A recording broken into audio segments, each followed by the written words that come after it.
tuna hian DK English School thingka school na pangten ni a hi school pui mo tok mai ni katan po hian athan chu DK hi ke school bulletin na mo sabera ni a ke juan atanga class 4 thang ka kal thu ka ni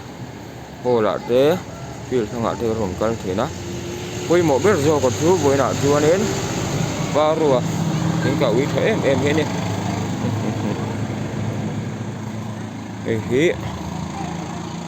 thì hianin các man tâm tràn huna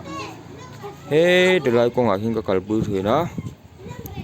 zun tam ta ka tir thina thiang him takin kan ti fel fai la thina kan le thina min lo nga em thina ne he school na pang ho ko chen le thin te an fel le mai khoi ngang school chu a oma anh mom tùy buôn mom trùng hen vân cho con cover về rừng tiền cần trung cầm man adik fel phai á phụ em chuan atok chi trong phía tắc thu được sới xí lầuผมจะnày đâu cốt mấy hậu thì ai cho nên lu rọc thấu thôi và rồi hiện lệ nó còn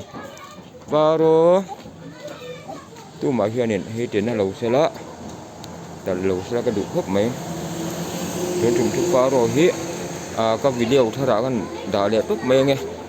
cái trên là để chân po khan này thì anh cái đã thấy ngang anh ấy po hi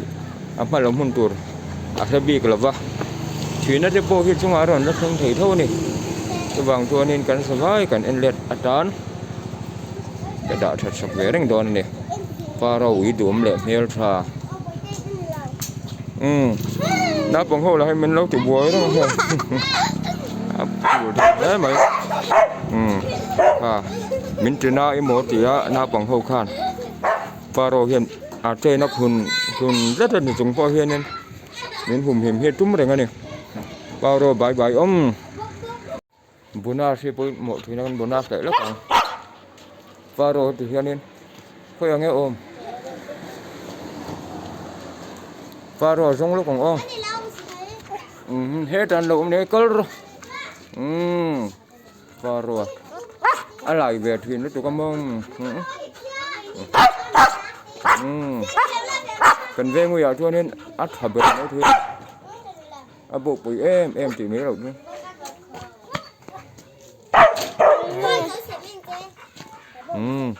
lâu lòng về rồi là nó bằng hô cứ cần hoa lâu đinh rồi na bằng sẽ tập trên đĩa hey ta hello về luôn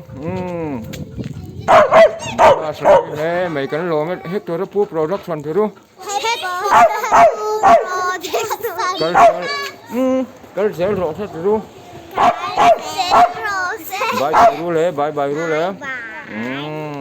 cần lo mà